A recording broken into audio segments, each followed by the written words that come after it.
Welcome to Celebrity Investing, your go-to source for insights, tips, and updates on navigating the exciting landscape of personal and global finance. Please like, share, and subscribe for more exclusive content. The S&P 500 index tracks 500 of the largest U.S. companies, making it a key indicator of the broader stock market's health. It represents about 80% of the total U.S. stock market value. When you invest in an S&P 500 exchange-traded fund, ETF, you're essentially buying a piece of all those companies. ETFs like SPY and VOO are popular ways to invest because they offer instant diversification. Instead of picking individual stocks, you get exposure to a wide range of industries and companies in a single investment.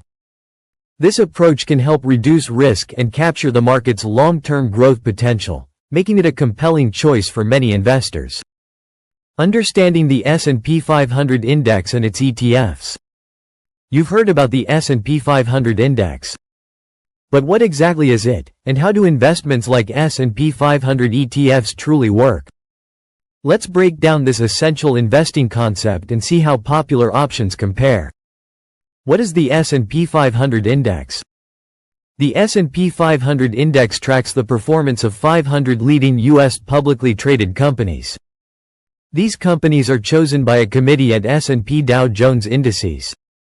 They aren't simply the 500 largest companies. Instead, they meet specific criteria for size, liquidity, and sector representation. This ensures the index accurately reflects the broader U.S. stock market. The S&P 500 is a market capitalization-weighted index. This means companies with larger market values have a greater impact on the index's performance. For example, Apple and Microsoft, being massive companies, will influence the index more than a smaller company within the 500. This weighting makes the index a strong benchmark for the overall U.S. equity market.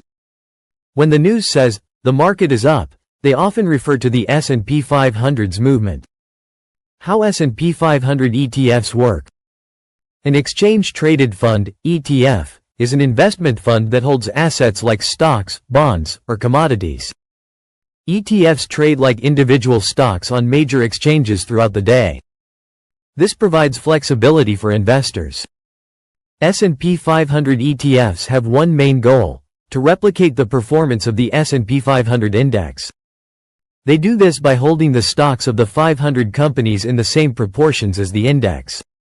So, if Apple makes up 7% of the S&P 500, the ETF will aim to hold 7% of its assets in Apple stock. A key feature of ETFs is their creation-redemption mechanism. Large institutional investors, called authorized participants, APs, can create new ETF shares or redeem existing ones.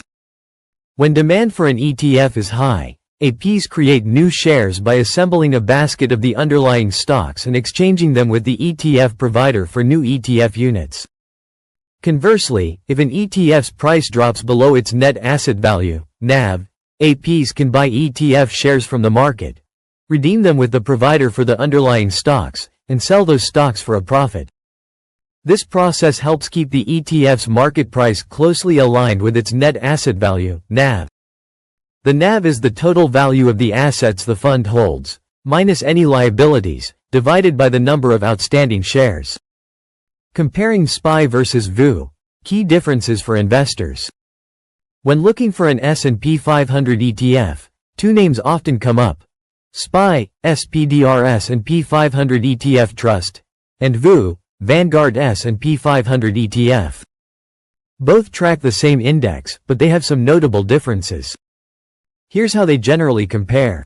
Expense ratios. This is the annual fee you pay as a percentage of your investment. SPY typically has an expense ratio of 0.09%. VOO is known for its lower expense ratio, often around 0.03%. This small difference can add up significantly over long periods. Average trading volume. This indicates how actively the ETF is traded. SPY generally has much higher average daily trading volume. This makes it more liquid, which can be important for very large institutional trades or active day traders. VOO has good liquidity, but not as high as SPY. For most long-term retail investors, VOO's volume is more than sufficient. Issuer reputation. Both issuers are well respected in the financial industry.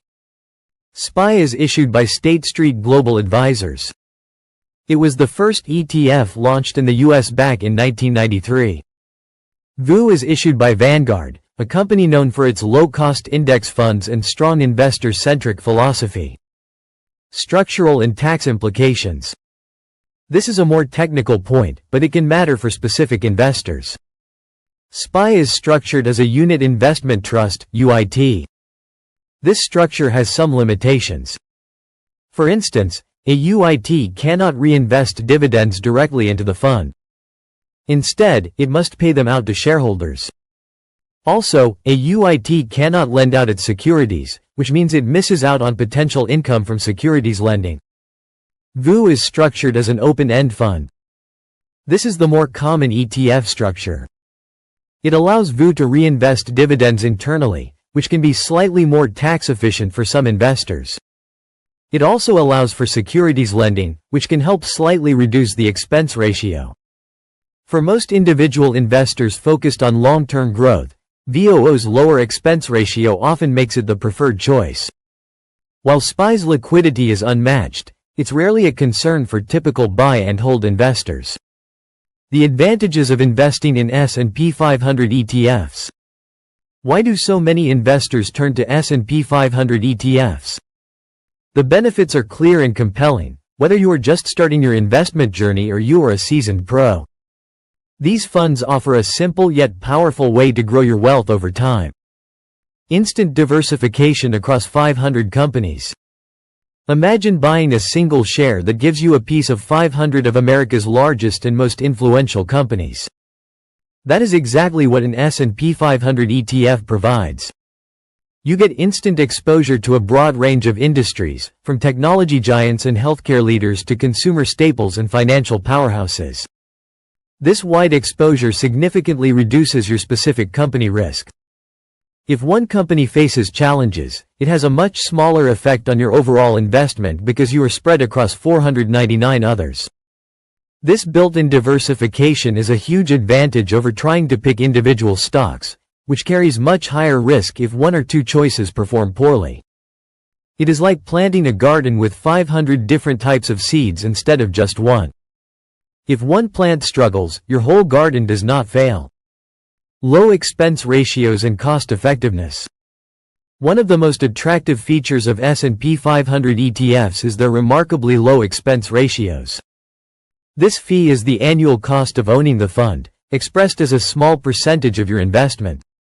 Because these ETFs simply track an index, they do not require expensive teams of analysts making active trading decisions. This means lower operational costs for the fund provider. These low fees directly translate to more money staying in your pocket and working for you.